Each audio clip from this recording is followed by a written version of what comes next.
I've been thinking a lot lately about how different promoting my music feels now compared to when I first started taking it seriously. I've realized it's not one of those cases where the old me just was clueless and now magically I have it all figured out now, right? No, it's actually a lot more mixed than that. It's more along the lines of I know that there are things that would have helped me back then, but there's a lot of things that I did back then that would help me now. And so that's what this video is about today. This video is about looking at how I promoted songs back then versus how I promote songs now, and then finding out what the differences between those two things are and what I could learn from the old me and what the old me could learn from the new me. Back then, when I was first taking my music project, Zilla, seriously, the way that I promoted my music was way more centered around one song at a time. I wasn't thinking in terms of like, I got to create this huge, gigantic content funnel, this content machine trying to always feed the algorithm every day, the same way that people do now. It was more along the lines of I have this song, I believe in it, I want people to hear it, and now I'm going to push it however I can for as long as I can before, my mind goes to a different song and I make another song. That version of me was a lot more focused on just trying to get the attention onto that one release and keep it there for as long as possible. Get the most meat off of the bone, if you will. A big example of that was the first song that I started promoting as serious version of Zilla.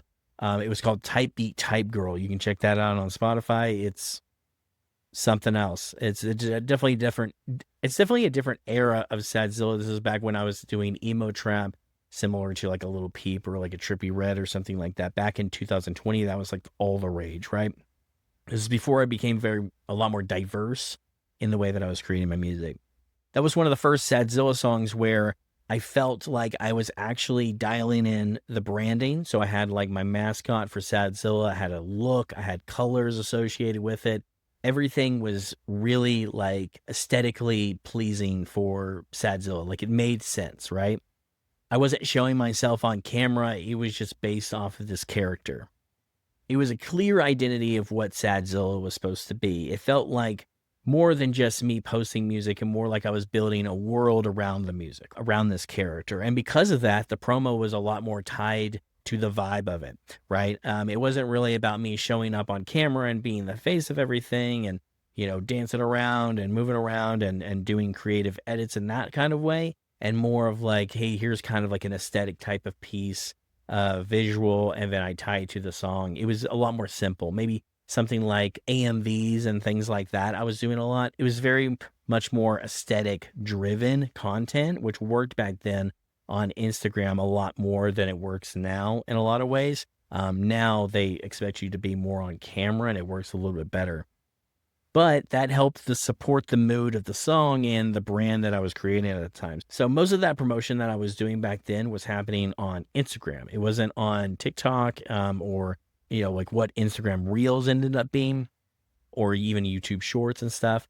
It was using Instagram posts, like feed posts, and then I was doing a lot of story posts. I was also posting in the emo trap group on Facebook at the time, which was a whole other story. Even though that was like just mainly other artists in there, it was just another way for me. At the time, I felt like it was valuable, but in hindsight, it wasn't that valuable at all. I wasn't posting like a crazy amount compared to now, maybe a few posts a week at most, but I was still talking about music like all the time. Like this is the main thing that I was talking about. And that really hasn't changed really at all. If you're not passionate about it, how and why is anybody else going to be passionate about it? But stories were a big part of that. A lot of what kept me consistent was posting stories and interacting with the community. That was one of the main ways that I connected to the people who were actually paying attention, which was a much smaller group, had about 1,000 monthly listeners at most back then. So even if the volume was lower, I still felt like I was always in promo mode, but just in a different kind of way. It was more of just like connecting to the followers themselves. I learned a lot more about ads back then as well. At this time, I really thought that a part of the process was just to do ads for your posts. So to do boost post on Instagram is how I would do it.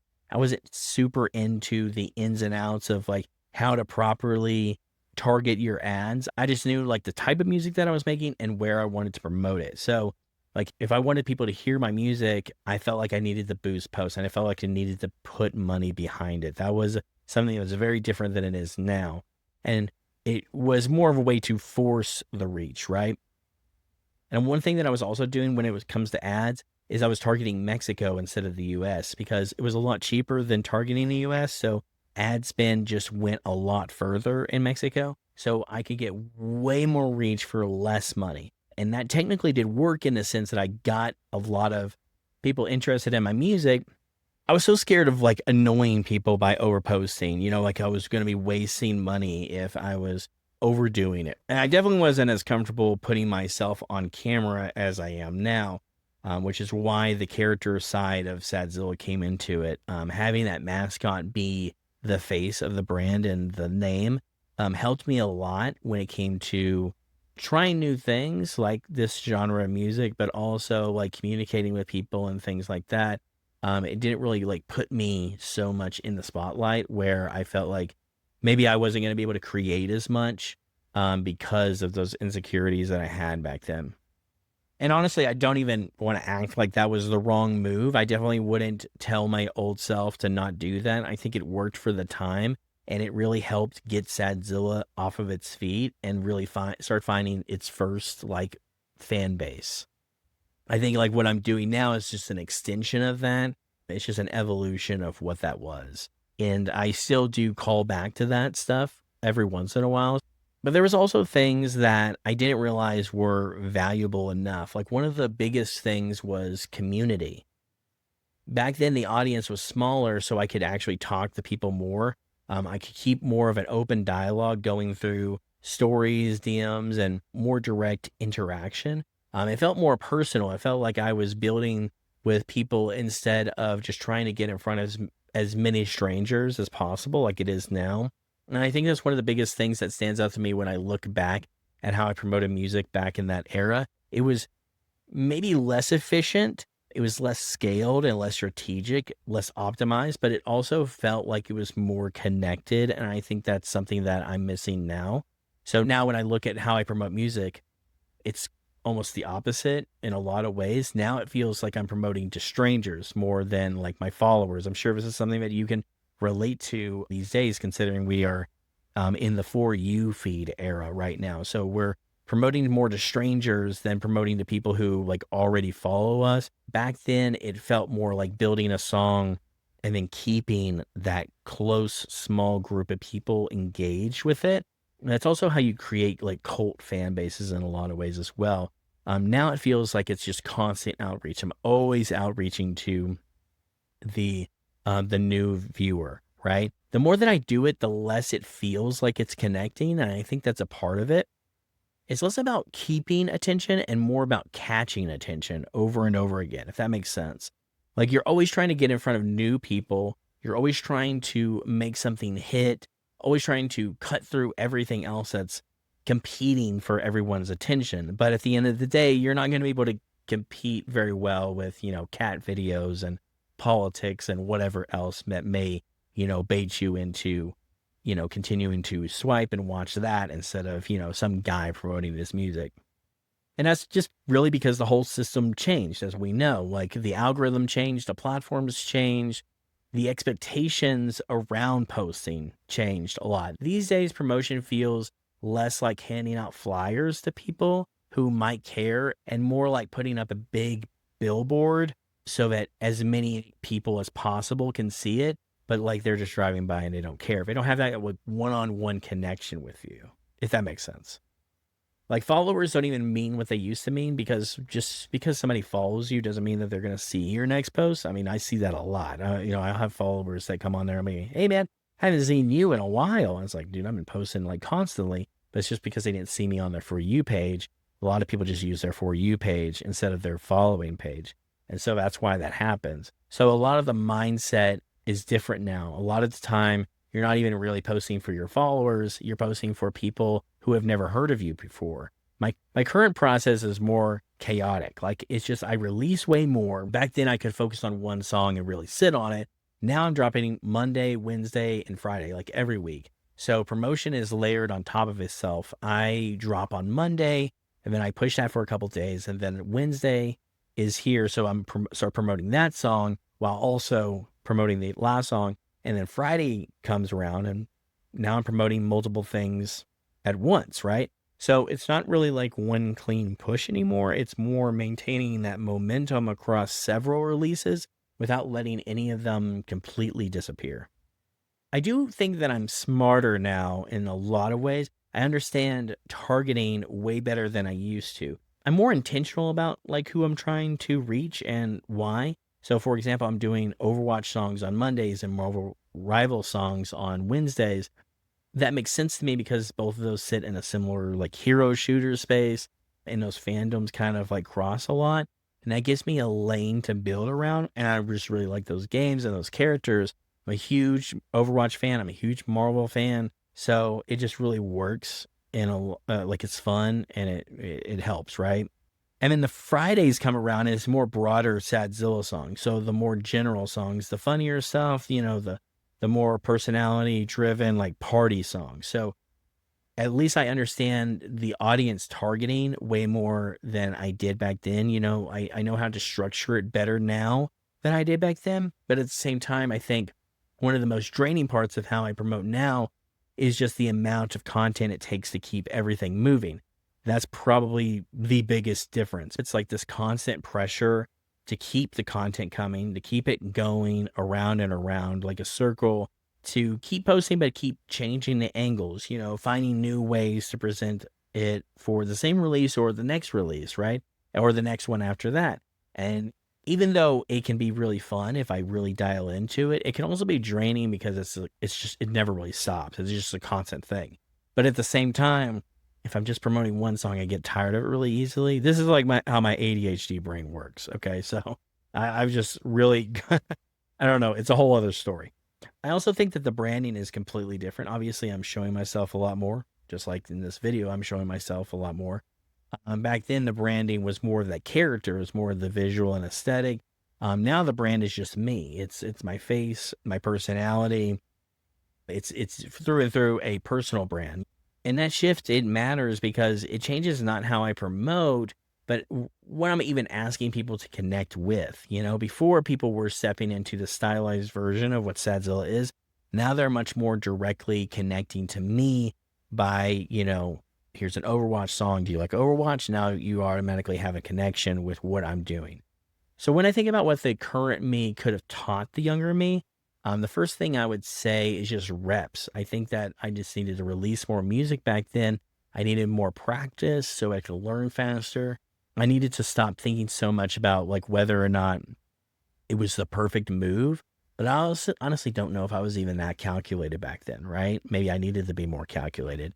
I think that making more songs has helped me a lot more than it's hurt me, but it's also hurt me. I mean, I do make more mistakes because of it, but I learn faster and I've kept that going. But that could be a whole other subject, a whole other learning experience for myself, kind of diving into these things. I think there's also things that I need to dial in way more from like back then that I could learn a lot more from back then when it comes to stuff like release schedule and stuff. I also think I would have probably benefited from collaborating a lot earlier on. I didn't really do a lot of collabs until later, and that probably slowed down some growth in the beginning. I also think that current me would have told younger me not to be so scared of posting more. I think that's the most important thing, right? Not to worry so much about being annoying or to overthink whether or not people were going to get tired of hearing my music. I needed to realize that the internet was much bigger than I thought it was. Because the truth is if you care about the song, you probably need to talk about it more than it feels comfortable. If it starts to feel uncomfortable, the amount that you're talking about it, that's probably a good sign that you're doing the right thing. Because we have to realize that the internet is a gigantic place, and especially with For You feeds now, it's just endless, right? The amount of people that you can reach. Just saying one word differently or doing one different visual change in a video could completely change the audience that you're reaching. And it could be a million people here and a totally different million people here. It can be that big because that's how many people are on the internet. It's insane. And I definitely wasn't doing that enough back then. I probably was too careful. I was too hesitant about feeling like I was doing too much. But if younger me could criticize current me, now we're getting into something that's really interesting. I think he would probably say, I worry too much about going viral now. He would probably say that I spend way too much time thinking about the scale of things and not enough about, enough time thinking about the smaller group of people who are actually like paying attention, right? People who act like the super fans, right? The ones that are listening to your songs over and over again rather than like this, just like, go viral, get a bunch of views, and then hopefully, a bunch of people go listen to your song one time. Because back then, even though the audience was smaller, there was a lot more direct connection. So they felt like it was easier for them to go listen to the songs over and over again and want to, because there was more of a connection there. There was more of a conversation. And, back then I was answering all the comments. Back then, like I would get messages all the time and I would always answer back. I mean, it's totally different vibe. And honestly, I think that criticism would be fair. I think that old me would have a really good point. I think that honestly, the things that I could tell old me is not as much as old me could tell new me, to be honest with you, because taking a lot of those elements from back then, the attention to detail, actually could help me a lot more now than what I do now helping me back then. Because I've already seen what back then it got me to where I am now. Not entirely, there were some changes there, but in the beginning there was a lot to learn there. I had to get really creative in the way that I would promote. One of the things that I did was I would post a story on Instagram and I would say, hey, in 24 hours, this song's going to drop, right? And I would post like a clip of it or something like that, right? And for those 24 hours, I would post questions about things that related to the song. And people would answer those questions, like a question thing where you can fill out the answer.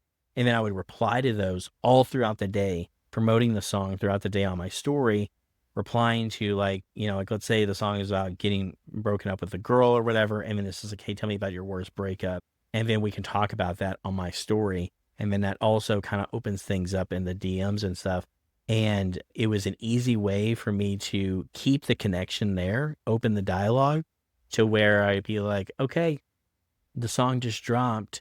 Here's the link, right? I would even post on the story and say, what streaming service do you use? And then I would post like a poll, and then I could go into the answers on that poll and it would pop up like, 60 people here said Spotify, and I could go to it and I could DM every single one of those people the Spotify link for them to go check it out. So like there's things that I was like really creative and experimenting with that helped a lot when it comes to getting those little bit of streams here and there, getting those 20 streams here, 50 streams here, 10 streams here, rather than what it is now, which is a lot of more algorithmic support on Spotify and more support through, viral videos and content on TikTok, etc. Like I miss being able to directly connect with the people who cared. I think now most of my DMs are full of just other artists. I feel I miss those stories feeling more personal. I miss the DMs feeling like it was a part of my musical journey, if that makes sense. Now there's just like way more distance. There's way more noise because there's just so many people. There's so much content, so many expectations, and moving parts. And it's just like the expectations are a really big part of it. It's like, why aren't you doing this song? Why are you doing this song? And even though some of that is probably a good thing to have, obviously, like I'm over here complaining about having too many listeners, right? You're probably like, what are we talking about?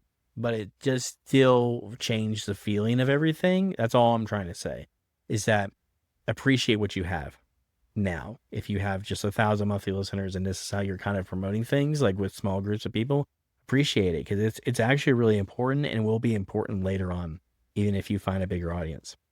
Because there are definitely things that I'm glad that I left behind. I'm glad that I don't feel so boxed in by the genre that I used to be. Another thing is I'm glad that I'm less likely to spend a bunch of money on like ads and things like that without really knowing like what the return is going to be. I think that there was just times that I leaned into it way too hard without like fully understanding what it was really even building. And I also think that it has to be like a balance, right, with the community part. Because I do think that I was better back then about it, I also think it's also possible to get too caught up in people's access to you. People create like parasocial relationships with you a lot of times, and it cannot be healthy. Um, not every line stays clear for a lot of fans, and it's important for you to keep that kind of separation, but still be involved. If you're not careful and things get parasocial really quick, it can kind of get dangerous. So I don't think the answer is to go back all the way to how I used to do it, but I think the answer is to take the good parts of that and bring them forward in a more healthy way. It's actually a big part of why I care about stuff like Discord now, because I do think that there has to be some kind of middle ground between like pure algorithm chasing and actual community. I also I don't want everything to just be about like trying to get the next viral moment, right? Because like, what do those viral moments even mean if I'm not retaining anybody, if nobody actually cares about what I'm doing? That matters. And obviously, outreach matters as well, and growth matters. I also think that there needs to be a place where people who actually care can connect in a more real way, not just with me in a lot of ways, but other fans as well. And it kind of keeps everybody engaged in the brand and everything, and they're more likely to support, moving forward and things like that instead of, just being another artist in their playlist. So if you want to be part of that, by the way, we do have a Discord. I'll leave that link down in the description and you can join our Discord. And we were always playing like Overwatch or Fortnite, something like that, or we're watching movies and things like that. So definitely join us on there. But at the end of the day, I think the biggest takeaway from all this is that promotion is just always changing.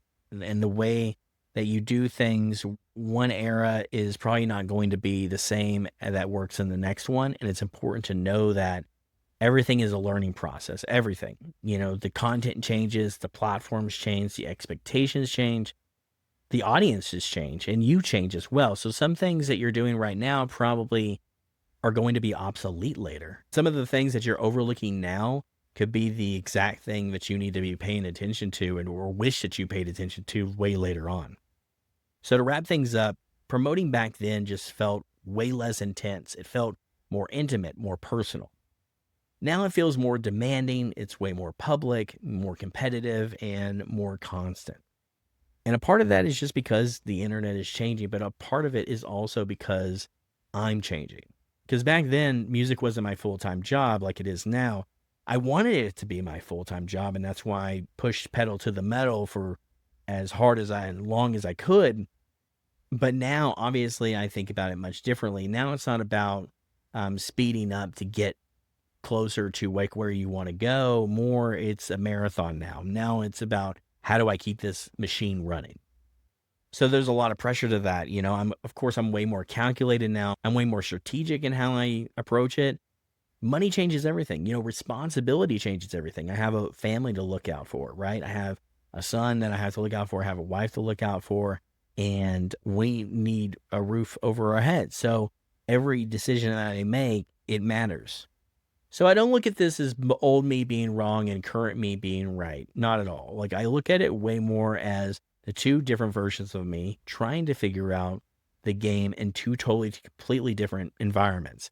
And honestly, both versions had something valuable that we can both take away from each other. Younger me had more rawness and more direct connection, more focus on building around the song. And then current me now has way more strategy, way more awareness, but I'm releasing way more. So the real goal now going forward is probably to not choose one over the other. It's probably to figure out where that line in between is, figure out how I can combine the best parts of both and restructure how I approach content creation and music marketing in general.